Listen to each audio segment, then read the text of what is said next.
Um, what's going on? Why am I blurry? Oh, I know why. I know why. Um, hmm. No, it's working. Okay. Having a little hard time with my camera, clearly. Here we go. Okay. All right. I see a hand. Who's asking a question already before I speak? Jasper? I was just wondering if you saw my Job test. I put it in. I don't know if you saw it or not. You put it in the late papers, right? Or I think I put it in regular test. Put it in late. cool. Yeah, that's fine. Yeah, I Okay. don't know. I haven't looked, so Okay. I don't know yet. So I know the actually, deadline was last night. I just wanted to make sure that you saw it. oh no, I didn't look. Probably there. Okay, actually, let's start with Nietzsche. That way, everyone can come in the classroom, and then we'll go into a little bit of information on the tests. Let me make sure all of you are muted. Okay, yes, I'll talk about all this, the retakes and everything, in a bit. Okay, so let's zoom through Nietzsche. It's St. Patrick's Day today, so it's kind of connected. Nietzsche is kind of, he would be all about going in the streets and getting drunk and doing something crazy, right? Nietzsche is kind of, he's kind of, how shall I put it? He's the stand-up comedian of philosophy. How many of you watch stand-up? Put your hand. Yeah, that's it. Two people have a sense of humor in the classroom. That's it. Okay. So you know how stand-up comedy is kind of, not politically correct, it's irreverent, and yet you find yourself laughing and kind of at sexist jokes, at racist jokes, right? So this is the problem. Nietzsche is like that, right? Nietzsche is he's the stand-up comedian of philosophy. He's gonna say stuff that you massively disagree with and that are shocking, but he says it in such a funny, witty way that you find yourself kind of smiling, right, along with him. So he's kind of really going to be a breath of fresh air. I'll talk more about this kind of wit that you find in Nietzsche, but he's also going to be the first person, really, in everyone that we studied who's actually going to criticize religion, right? Up until now, all the people we studied had some religious background. They didn't question it. It was, they just tried to navigate within it, right? But now we're really getting to someone who is going to give one of the most powerful criticisms of Christianity and by extension of religion in general. And it's a critique that we all have to, how shall I put it, um, go through, right? This is, for me, the difference between adult spirituality and infant spirituality is Nietzsche, right? Nietzsche is the rite of passage into adult spirituality. If you really take Nietzsche seriously and really try to respond to Nietzsche, right? Don't just listen to him and then wave him off as some, pagan, right? If you really take his questioning seriously, you will really get to a different level of spirituality, right? So he is, in a way, a rite of passage. For those of you who are completely secular minded, you'll just simply love him. But for the rest of you who are more, have some religious background, he's going to be a harder pill to swallow, but a good one, right? He's going to be, like Rumi says, right? The medicine that makes you grow. So really, I would invite you, especially if you have a religious background, right? Receive him, take him seriously, and ponder him, right? We will ponder him together in the class also. Okay, let's go into a little bit the background, right? I'm gonna talk about, Jasper, you still have a question or you just left your hand up? Okay, we're going to talk about modernity. Number two, we're going to talk about his biography. And number three, we're going to talk about our book, which is, what is our book? Twilight of the Idols. Okay, so modernity, we enter a new era, right? Up until now, we were either in the ancient world or in the medieval world. These are very religious worlds. With modernity, we shift, and this is the main point, from a secular viewpoint to, I'm sorry, from a religious viewpoint to a secular viewpoint, right? Up until now, religion was obvious. Now we're moving into a much more atheistic, secular mindset, right? There are two reasons for this. Number one, the rise of science, right? You have the rise of technology, the rise of science, and we are realizing as a humanity that we can fix our own problems without having to resort all the time to prayer, right? If there is a drought, we don't have to do a rain dance. We can create a complex irrigation system, right? Or we can find ways to store rainwater, right? Technology, science. If there is a plague, we don't have to make processions, right? Carrying the Virgin Mary in the street. We don't have to do that. We can just figure out a vaccine, right? So I'm mentioning actual things that took place in the past to make things better. So instead of resorting to prayer, we realize we can resort to science. Science can save us now, right? Science is our new God, or reason is the new God. So we're entering, for that first reason, right, into the secular age. Second reason, especially in Europe, right, there is a massive disenchantment with the church, especially, right? If you know European history, you know that as soon as the church came to power, the blood started to flow. And I'm not talking about the blood of Jesus, right? You had the Inquisition, the Crusades, you had all kinds of persecutions, wars, right? Religious wars taking place under the church, which made people more and more tired, right, of this kind of tyranny of the church, especially in Europe. And Germany, of course, you have the Reformation, which is kind of going against that. In France, you have just simply obliteration of anything that is religious. So you also have a kind of fatigue, weariness with the church, with the way that the church has oppressed and created systems of violence, right? So yes, absolutely, Ahmad, right? Everybody was burned at the stake who was not, fitting perfectly in the mold of what a Christian is supposed to look like. So yeah, these are the two reasons, right? Why people are wanting to shift to a more secular mindset. And of course, this is where Nietzsche is, right? You are going to sense the spirit of the times in his writings, right? He's completely irreverent. He's constantly making fun of Christianity, right? And he's posing very important questions, right? I mean, even though his tone is very cynical and sarcastic and witty at times, right? His questioning is authentic, right? So this is really what he's doing, right? He's part of this shift to a secular age. He's part of the critical mindset, the critical worldview, right, that exists against any type of religion, and especially Christianity, which was the dominant religion in Europe. Okay, so biography. Few words about Nietzsche's life. So he was born in 1844, and then he died in 1900. So he was actually, no, I mean, it's just a normal kind of intellectual journey, right? He starts out in high school, actually starts out in music, right? He was actually a pretty good musician. He was a pianist. He composed also, although his stuff is not as good as some of the real composers out there. But he actually composed. He was he was interested in it. He had friendships with some very famous musicians like Wagner, like Liszt, right?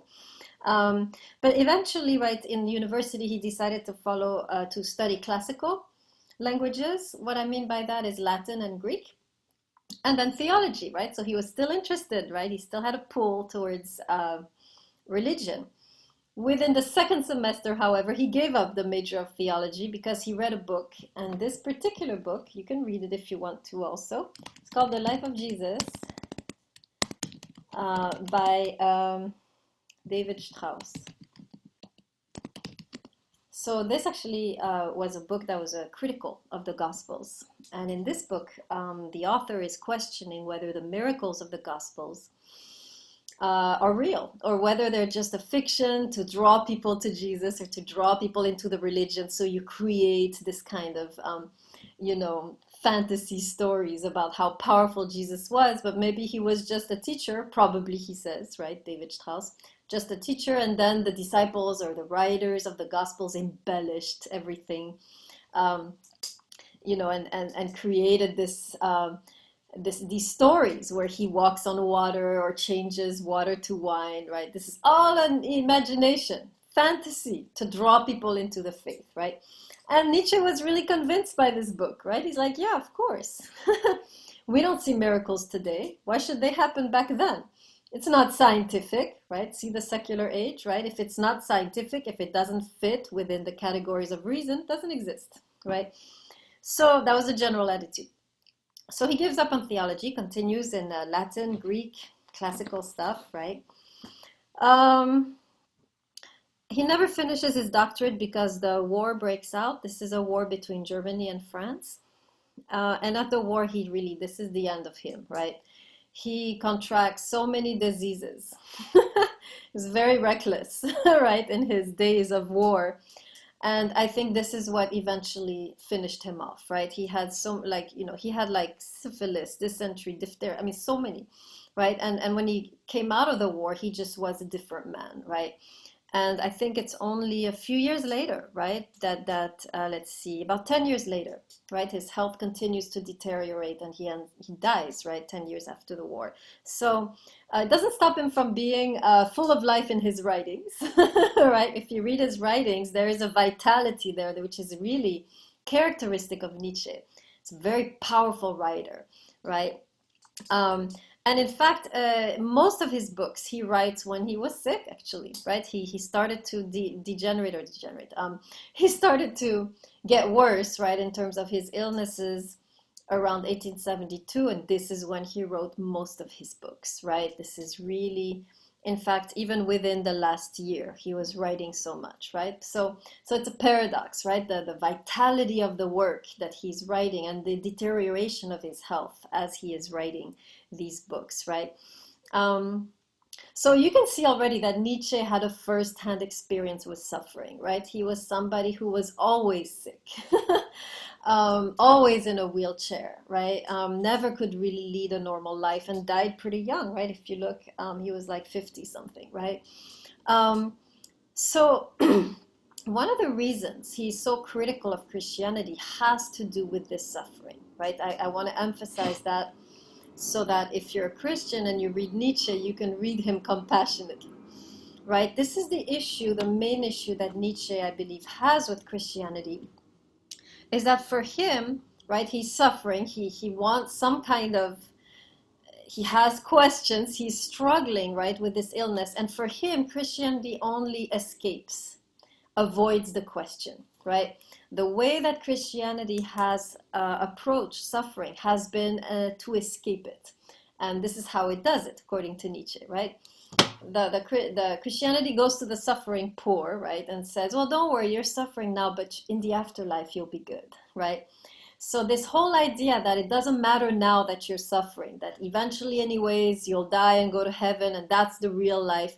For Nietzsche, that's a cop-out, right? That's a refusal to face our existential condition and really address it and reflect upon it and wrestle with it. There's no wrestling. Christianity is just like, oh, it's fine. Don't worry. All good. Smile. Jesus loves you. And then, you'll go to heaven and you'll be fine, right? So this is really the heart of the issue, I believe, that, or the heart of the distaste that Nietzsche has for Christianity, is that for him, Christianity is an escapist religion. It avoids, it refuses to confront suffering face on, right? It just invents this alternative reality and hopes that everyone will forget, right? So that's really the issue, right? This is the core of the problem. So let's go a little bit, right, a little deeper into this criticism. Now you know the root, right? Now you know the existential reason, the personal reason, or the personal grudge, right, that Nietzsche has against Christianity. But then he gives, right, other reasons why, for him, Christianity is so problematic. So there are two that we're going to study and look at, especially next time. So first, he has a critique of both Judeo and Christian values. Trying to write desperately Judeo-Christian in my chat and it's rephrasing it. Okay, values, sorry. B, he's going to talk about the creation of values. Okay, that's the main. If you know these two things, you know all of Nietzsche. Okay, So main thing, there are two main reasons why Nietzsche is distrustful of Christian and also Jewish values to a certain degree. And we'll talk about those in detail, but I'm going to write them down. First, he says they're nihilistic. And second, he says that they're delusional. Okay? So I'll talk briefly about it. We'll go into detail in the first text that we do, right? But I'll talk briefly about what he means by nihilistic, what he means by delusional, so you can navigate the text. So nihilistic, from the Latin nihil, which means nothing, or death, right? Or void, right? In other words, for him, nihilistic in the language of Nietzsche simply means that it's kind of against life. Okay, that's how he understands nihilistic. Let me write this. So nihilistic in Nietzsche means simply against life. Okay, so for him, Christian values go against life. And the main reason for that is that Christian values systematically attack what Nietzsche calls our passions or our desires, right? And if you look at most of our desires, right, they're physical desires. I want to eat, I want to drink, I want to sleep, I want to rest, I want to, be loved, I want to love, and so forth, right? We have all of these desires that are drawing us into the world, right? And Christianity systematically is saying these desires are evil. Too much food is evil. Too much rest is evil. Too much sex is evil, right? Don't do this, don't do this, don't do this, right? So Nietzsche is noticing, and we'll talk about this in detail, right? That in a way, Christian values constantly trying to keep you out of life, trying to keep you from living. This is in essence what is going on, right? For Nietzsche, Christian values. And if you analyze, if you look at many of the rules that are taught by the church, it does feel like that it's rules to keep you from entering life or from living, right? You can watch, if you want a funny version of that, The Devil's Advocate, which don't watch, it's really hard to watch actually. How many of you have watched? It's an old movie with old actors, a couple of you, right? Classic. It's kind of very traumatic movie. It's a great movie, but it's if you're a sensitive soul, you have really hard time with some sections. I couldn't watch the whole thing. But I mean, I watched till the end, but I had to there was stuff I couldn't look at. So it's a tough movie. But at the end, you have the devil talking, kind of making his case, right? And saying, what is this God that creates all of these pleasures and then tells you, no, you can't have them, right? That's in essence, it's a very powerful criticism that the devil is making in this movie. This is exactly what Nietzsche is saying. Why God creates all these pleasures and then forbids them? Right? That's the issue. And for Nietzsche, right, all of these rules, right, that are in a way keeping you from living, this is what makes Christianity for Nietzsche nihilistic, against life, right? We'll go into more detail, obviously, right? Yeah, well, I think this is Critchell, right? If only he was an absentee. Oh, that's in the movie, you're right.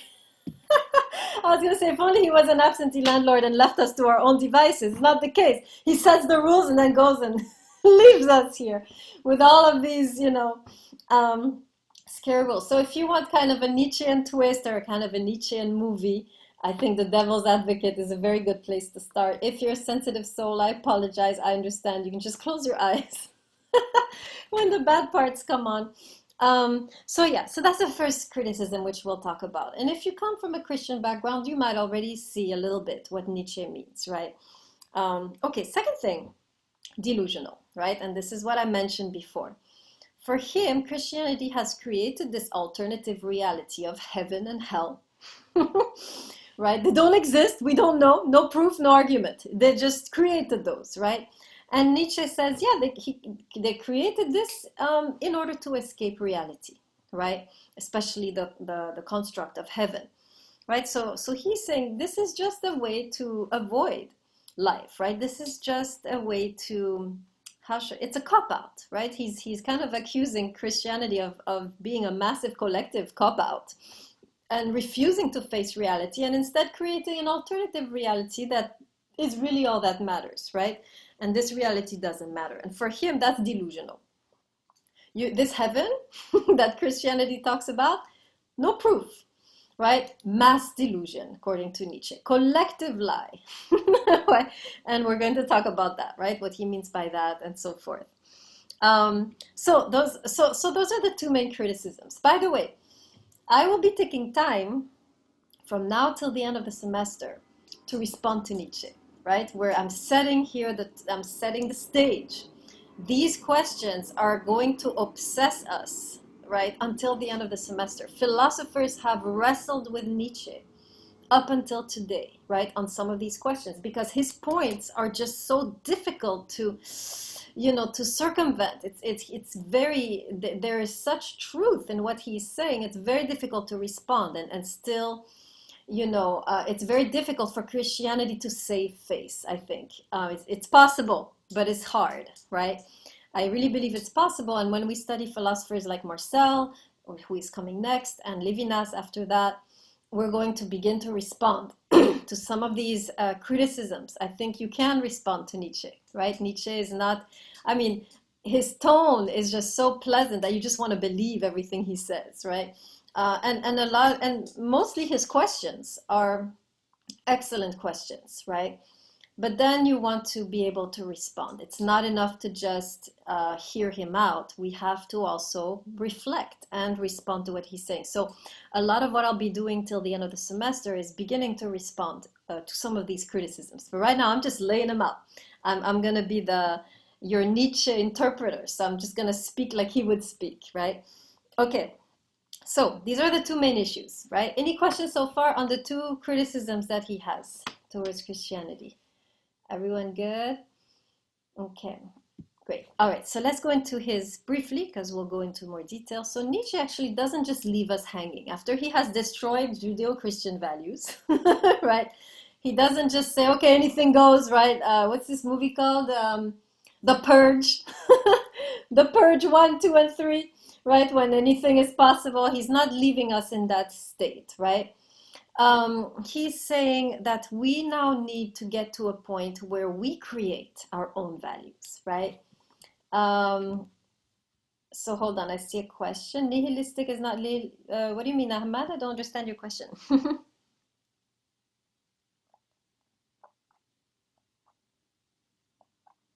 Ahmad? Um, uh, so for Nietzsche, it's not nihilism itself, because nihilism utterly denies any sort of afterlife. So is Nietzsche aligned with nihilism? Okay, so yeah, no, he understands nihilism different from what you were saying, right? He understands simply nihilism for Nietzsche means the denial of life, not the afterlife, life. Now, that's all. That's what it means. That makes sense, Ahmad? Yes, thank you. Yeah, it's not the denial of the afterlife, right? He denies that for the sake of this life, right? Because he says we need to really enter this life. I mean, there are some, just, I know we'll be talking more about Nietzsche's criticisms, but Nietzsche actually has a beautiful philosophy of happiness, right? If you go into the book, The Gay Science, which really they should call another name nowadays with the connotation of gay, translated Happy Science, right? But so he has a book like that called The Happy Science or The Gay Science. And in there, he really has such a beautiful philosophy of happiness, right? And for him, I'll just say a few words on that because I want to give you some nice other side of Nietzsche, right? Apart from the fighting Nietzsche. For him, he has a beautiful distinction between happiness and comfortableness, right? And for him, he says we can't take one for the other. Comfortableness is ordinary, comfortable life. He says this is not the happy life. Happy life is the person who is able to enter life so fully that he or she can taste the depths and the heights, right? The lows and the highs. The person who experiences life in the fullest, both the deep, deep abysses of life, the dark nights of the soul, and also the ecstasies and the bliss. That person who is not afraid to suffer, right? Who is not afraid to experience, who's not afraid to take risks, that person is truly happy, right? So he has really, his belief is that we need to really embrace life, celebrate life, and enter life, right?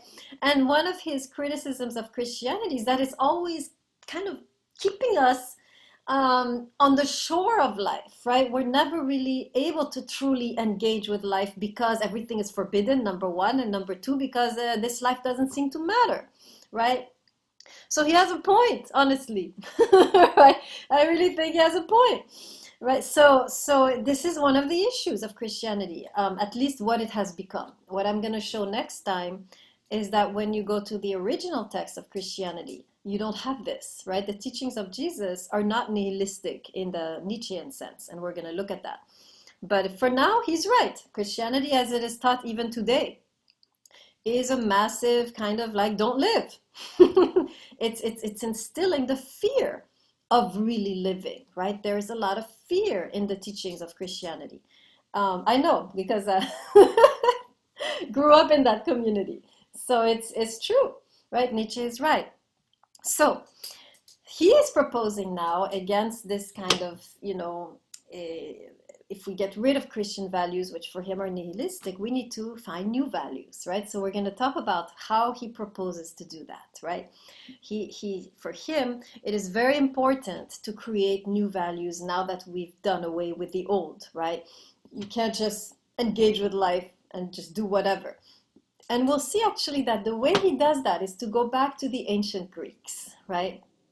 We're going to see that for him, the ancient Greeks, remember, it was before Christianity, and their concept of value had to do less with this is right, this is wrong, this is right, this is wrong, than finding moderation in everything. I think Nietzsche is going to head back into the direction of the ancient Greeks, which for them, everything is allowed as long as it is done well, in moderation, in harmony, right? So the Greeks didn't have the same notion of this is evil and this is good and stay away completely from this and go completely in that, right? For him, what life actually, nothing in life is evil for the ancient Greeks. Everything that is offered to us is good, but excess or doing too little, right? The excesses, either doing too much or doing too little, this is what creates the problems, right?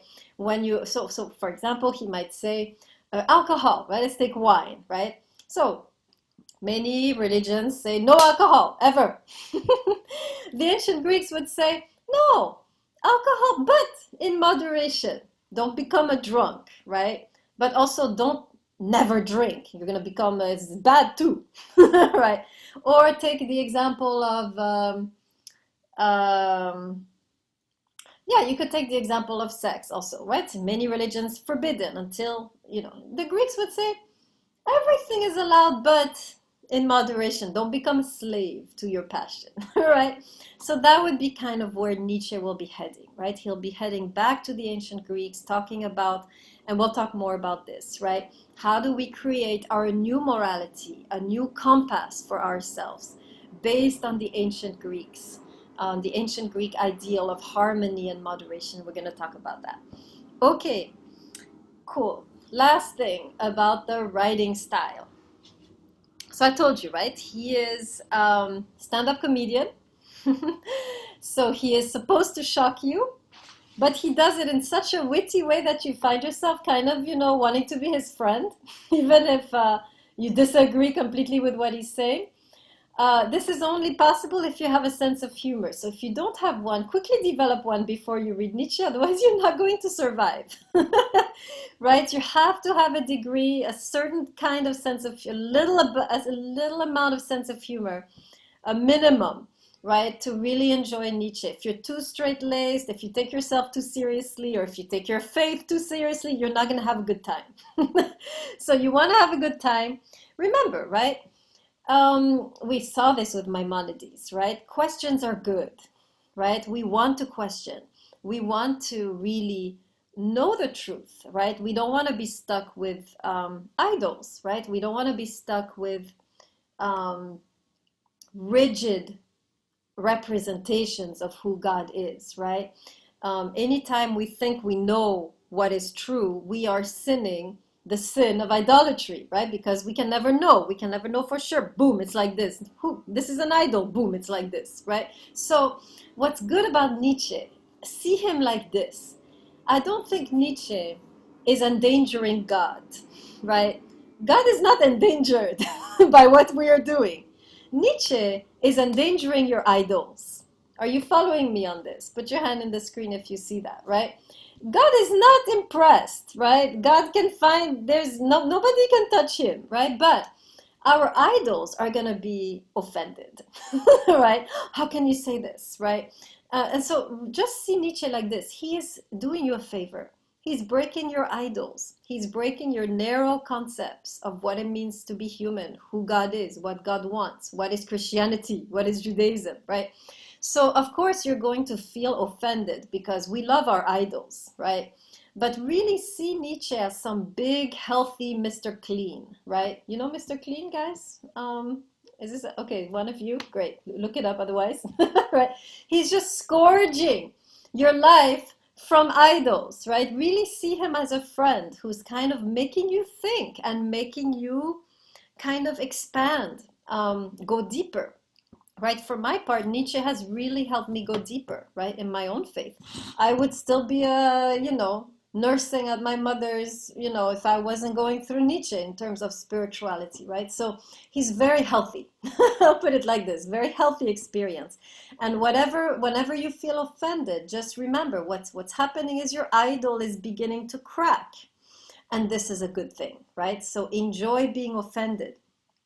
The other criticism I get from students, so I get this first one, right? He's so offensive. He's not, right, taking my religion seriously. And this is good, right? Nietzsche is putting cracks in your rigid, idolatrous mindset, right? So this is good. Second criticism I hear is that, yeah, he makes no arguments. He's just saying stuff. Yeah, that's true. There is not a single argument in the book. Why? Because Nietzsche is not interested in proving a point. Nietzsche is simply interested in making you uncomfortable. You see the difference? Put your hand in the screen. Right? Nietzsche is Socrates. He's not Aristotle. Socrates went around in the streets making everyone feel so uncomfortable that in the end he was killed for it, right? So Nietzsche is there to raise uncomfortable questions. He's not there to answer those questions, right? He's not there to prove anything to you. All he's doing is poking you, hitting your buttons, right?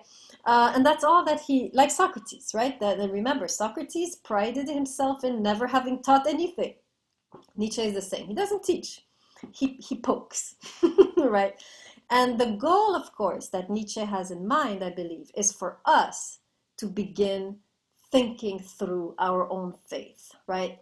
Thinking more deeply, taking into account his questions and trying to respond to them. This is our job, not his job. So if there are no arguments, this is normal. He's not trying to prove anything to you. He's just trying to get in your face, right? He's just trying to poke you. That's it, right? And if you feel, anytime you feel uncomfortable and angry at Nietzsche, he's achieved his goal. That's his goal, to make you uncomfortable, so then you start thinking about it more deeply. Okay, so yeah, so in general, try to see him like a frenemy. You know, this is from your generation, frenemy, right? It's a millennial thing. How many of you know what I'm talking about with frenemy? It's a friend who's an enemy. Nietzsche is the enemy in your life who actually will do you the most good, especially if you have a religious background, right? He's very good. Okay, see a couple questions. He wants to make you uncomfortable for your own good, Islam, because he senses that you have, and he's right for the most part, maybe not you, but he senses that many of us create artificial prisons, right? And his goal is to free us from those artificial prisons. You see what I mean, Islam? Religion can be often a prison, keeping us from living. We saw with Job. Remember Job? Right? He couldn't live. He was making sacrifices all day long, right? So there is a tendency when you get very deeply religious to kind of, want to block out life. And so Nietzsche's goal is to make this type of psyche uncomfortable. Making sense, Islam? Are you there? You see what I mean? Where are you, Islam? I see you upside down. Let's see. Did you respond? No. Islam, did I respond to your issue? I'm sorry. Can you say it again? Are you serious? Okay. You asked why would Nietzsche want to make us uncomfortable? And I was saying only a certain type of human being, the human being who has locked themselves in their own prison away from life, like Job. Job used to be like that, right? If you remember. Remember Islam? Yeah. Okay, Islam, get out of it today. No, that hit me deep because I mean I've been home for a year. Oh. Like so I see I some was of it. I am kind of close from reality. Okay, great. Yes, we're all there. We're all going mad. I thought I was going mad today too. No, you're good. I'm sorry. Yeah, we're fine. We're good. We're good. We're good. Have you guys I read Have you read Kafka when he becomes a cockroach? I am gonna read him for another class, literature Great, studies. yes. All of you should read this. This is a guy who wakes up one day, he's a cockroach. And you know, sometimes I feel like in this COVID time when you wake up, you know, for the millionth time in your house, the metamorphosis. Thank you. Yes. Yeah. This is, this is bound to happen to some of us at one point. Anyways, I'm off track. Yes. Okay. So yes. So here, right, when you go and read Nietzsche, this is the preparation I would give. Number one, develop a sense of humor. Number two, he's destroying your idols, not your God, so you can relax. And number three, he's not trying to instruct, he's trying to get you to think. Let me write these three things down, right? This will help. Number one, have a sense of humor. That's the first step you need to do. Number two, realize that he's out for your idols, not your God. Number three, um, he's not interested in proving anything, right? Just making you think yourself, right? Like Socrates. So if you have these 3 points in mind, right, you will be able to navigate him better if you have a natural allergy to him. Nietzsche is either loved or hated. I've never seen a middle ground, right? Some of you will love him, so I don't need to prepare. You're already thinking like him. Some of you will loathe him, and this is why I'm writing these 3 points to help you, right, to navigate. Great, I'm done. Okay, awesome. Any questions? So you have a reading assignment coming up next Monday. Now, let's talk about your tests. I think everyone is here. Okay, by now, you should have given me all the retakes. How many of you put your hand on the screen, already handed in your retake? What, 2 people?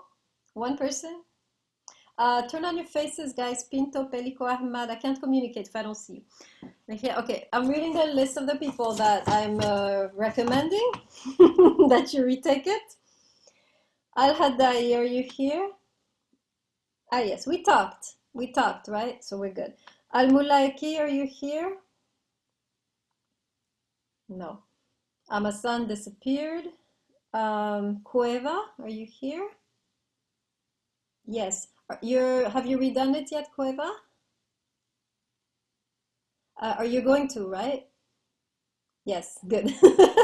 Yes, so if you haven't done it yet, please do it, right? Do it, and I guess you could hand in both if you want to do that. I didn't want you to get to that point because it's a lot of work, but I won't accept this first exam after the second one. So this is it, right? You have a couple days to do that. Ho, are you here? Yes, Ho, your exam, did you do it? Yeah, I got a 80 the first time. Oh, you're right. Oh my God, I'm not reading the right thing. I'm reading different lists. Sorry, let me start over. Thank you, Ho. Amazon, you're here. Where are you? Why can't I see you? Amazon. You're talking to me, but I don't see you in the screen. That's so weird. Oh, but still, like I should have like you're really completely invisible, Amazon. This is not good. I could have said something horrible about you, and you would have been here. Okay, I need to be careful. So Amazon, what did you say? You put your remake. Okay, very good. Okay, let me go back now. Ahmad, you're redoing this? Where are you, Ahmad? Yes. Did you redo it?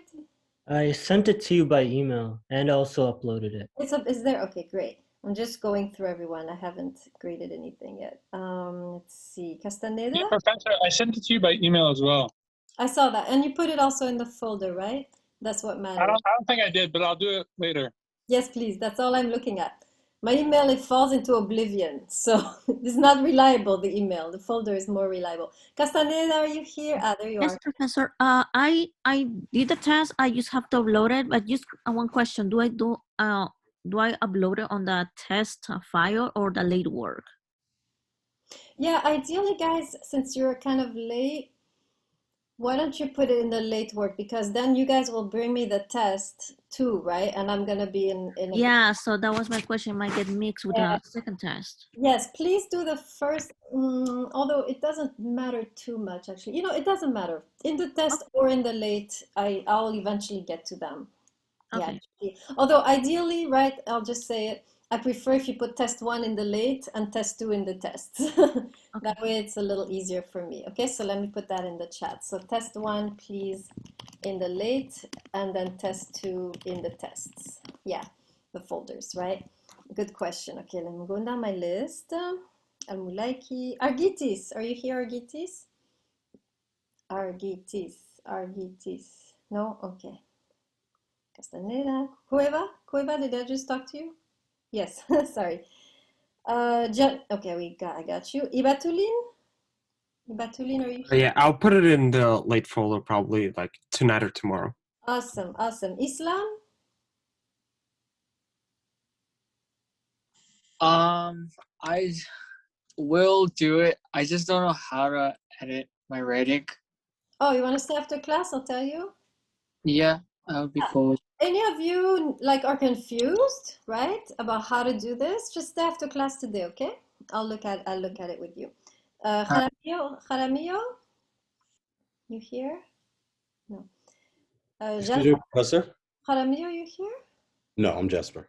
Oh, hello, Jasper. Jasper? Yes, I was So double. if I handed it in, are you willing to look at it and give me another day to try it again? Uh, I just handed it in, so I don't think you looked at it yet, the new one. why don't you stay after class? I'll look at it then and tell you if it needs more work. We'll do that. Okay. Fu Feng. I never see this person, so okay. Pelico? Pelico. There you are. Pelico? Pelico, you're looking right at me. Can you hear me? Okay. Yeah, I'm gonna handle it tomorrow. What? Tomorrow? Yeah. Okay, great. Rosario, oh, Pinto, I don't even have your test, Pinto. Hi, Professor. Hello. Sorry, my internet's been like down for the past few days. I finally got it back up today, so I just have been trying to find the time to upload it. Great. Okay. By the way, Amasan, I have no reading assignments. That needs to change. Right, Amasan? I know you're here somewhere. Amasan? I guess he'll chat back. Okay. Rosario? Rosario? Yes? Hello, I just haven't uploaded. Okay, great. Shepherd? Shepherd? Huh. Sing D? Dilpreet? I'm still working on it. I'm gonna send it in soon. Yeah. Okay, great. Okay, yeah, good. I was just checking, right? Make sure that I see everyone and I know what's going on. Okay, for the next test, let's talk about that, right? So main thing that will bring up your grade is your notes, right? I think I mentioned that last time. You should have been taking copious notes, every word coming out of my mouth on your paper, right? So when you answer the question, you want to put as much as possible of your notes in the answer. That's the best way to get an A, right? So I think the questions are Maimonides and Rumi on suffering, right? And then finding or connecting to God, right? Maimonides and Rumi. Is that the questions? Somebody help me. Let me see. Who has the questions? Trying to see. Hold on. Yes. Okay, I got the syllabus. So I'm seeing the question is contrast knowledge of the mind versus knowledge of the heart. Just a heads up, knowledge of the mind, that's Maimonides. Wrong, knowledge of the heart, that's Rumi. Okay, they both have different ways of knowing God. You tell me about that, right? Different paths to God, different way to connect to God. That's what this question means, right? So you need to talk about contrast the two, right? And then Rumi and Maimonides on suffering. They have both radically different views on suffering and how to get out of it if we need to. right? So that should be pretty clear. So number one thing you need to remember, right? Very detailed answer, right? Coming from your copious notes, from your, good. Number two, you'll need quotes, right? Whatever you say about Maimonides and Rumi, you need a quote from the text. Usually it's a quote we've talked about that you should have underlined, right? That I read, right? And then number three, please divide your answers in paragraphs. Don't give me a big blob. Like when you talk about Maimonides, one paragraph. You talk about Rumi, second paragraph. I should be able to glance at your test and be like, boom, boom. Okay, he's got it. Moving on. If I can grade your test in 3 seconds, you know you have an A. And I can. With very good tests, I can just look at the first few sentences and I know they know. Right? So if you are able to really divide your answer and I can see clearly the points, right? The faster I grade you, the better your grade in general, right? That's the test. Any questions on the test?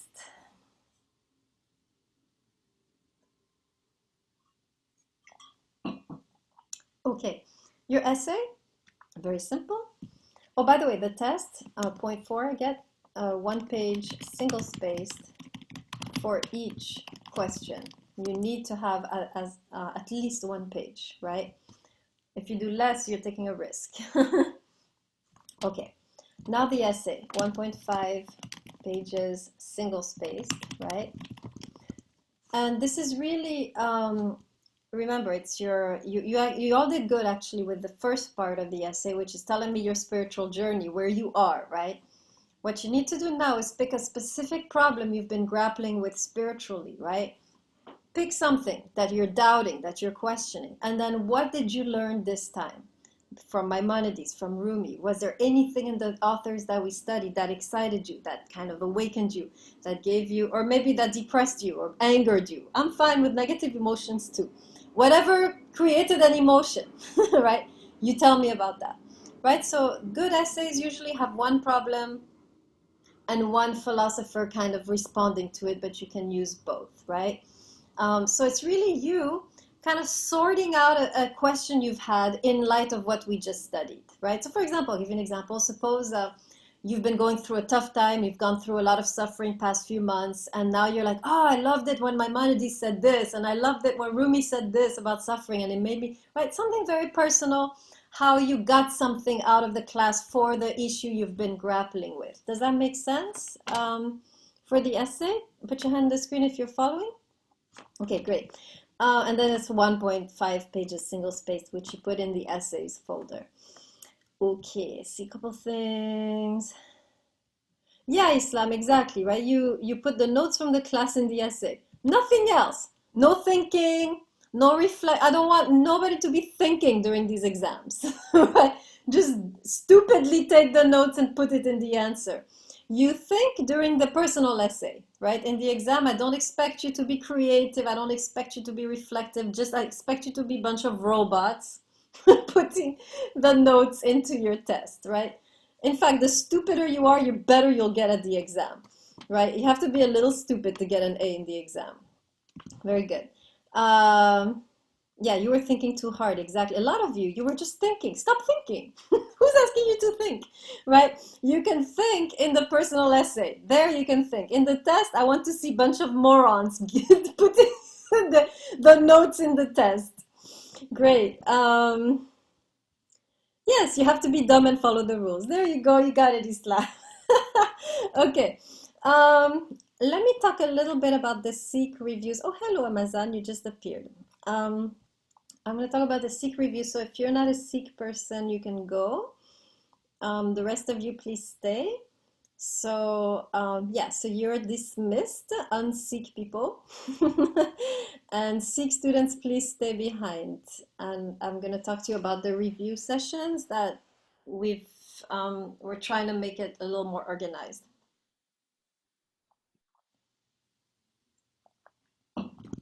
Okay, your cameras, please, guys. How can I talk to you if I don't see your face? Pinto, Jasper, Al-Hadai, Pelico, Colon, your faces, please. I'm waiting. Doesn't matter if you're brushing your teeth, I don't care. Good. All right, guys. You're a Sikh student up there, Donald? You can stay if you want. I mean, No, I'm leaving. Bye. oh, okay. Unless you had a question, right? For after. No. Okay. No. Okay. Oh, Thank you. I let everybody go who had questions. Okay. Oh well. Okay. What I'm gonna do is make the review sessions more consistent from now on, so it will be easier for you to figure out. So I was thinking of doing before the exam, Tuesday and Thursday evening. How many of you can make either of those dates? Not both, only one you need to do. How many of you are free either on Tuesday night? I think Mejia is here. Mejia, do you have a time? Yes. After 6:30, like 6:30 and Okay. forward. How many of you can make both? I mean, either Tuesday 6:30 or Thursday 6:30. This is the Tuesday before the exam, the Thursday before the exam. Systematically. Pinto for both days? Oh, great. Everybody's at 7. Mejia, you want to do it at 7:30? I can do it at 7:30. Okay, let's rephrase this. 7:30, Tuesday, Thursday. Put your hand if you're good. I want to see your hand in the screen. Sing, Diprit, yes. Ho, I don't see your hand. Ho, are I have you? an evening class on Thursday, so I can't. But But Tuesday, yeah. okay, great. So you can put your hand. It's either Tuesday or Thursday. But leave your hands. I want to make sure everyone's got. Just leave your hand there so I can see. Cueva? Okay. Pinto? No? What's happening, Pinto? Tuesdays and Thursdays are the main days that I work. In the evening? Yeah, I work until 7. I can do after like 7:15, but I don't know if the review because yesterday was at 6:30, so I wasn't sure. Yeah. We're changing it to 7:30. Is that okay, Pinto, now? Okay. Everybody, please. Everybody's hand again. I want to make sure everyone's there. Looks good. Amazon. Okay, thank you. Jasper? I'm not part of Seek. I stayed to ask the question. Oh, okay. Great. Ooh? Ooh? Ooh, who are you, Ooh? Why I have no record of you? Hello, Ooh. I don't think he's Sikh either. No, but you just stay here because I see I have no record of no assignments from you. I want to talk to you.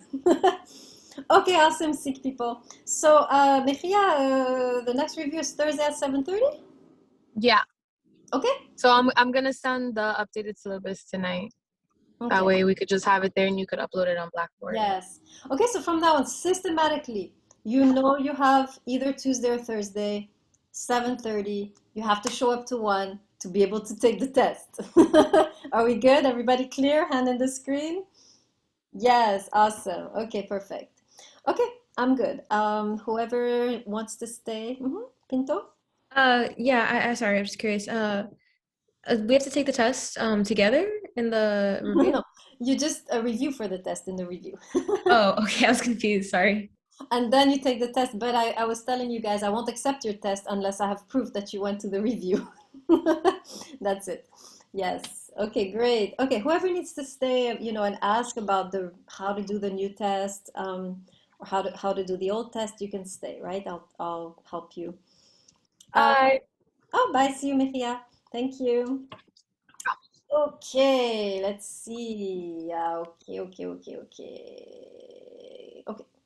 Jasper, what was your question again? If you could just glance at the test I just handed in. Yes. Oh, Ooh disappeared. I wanted to talk to Ooh. Oh, okay. Yes, the test you just and same thing, Pelico?